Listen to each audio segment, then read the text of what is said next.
नमस्कार. कर्तव्यदक्ष पोलीस मित्र नाशिक फाउंडेशनची सदस्या व रायगड जिल्हा अध्यक्ष स्वाती आपळे बोलते आहे.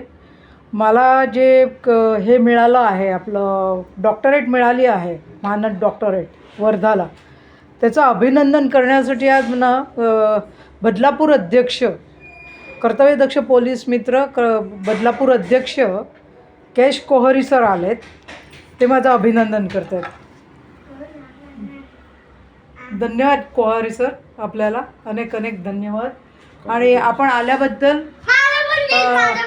हो हो आपण आल्याबद्दल मला खूप आनंद वाटतोय. आणि असंच तुम्ही सहकार्य करत राहा, कारण हे जे मी हे घेतलेलं आहे, पदवी घेतलेली आहे, ती आपल्या सर्वांच्या सहकार्यानेच घेतलेली आहे. मी त्याबद्दल आपले मनःपूर्वक धन्यवाद. थँक्यू. धन्यवाद. धन्यवाद. जय हिंद, जय महाराष्ट्र.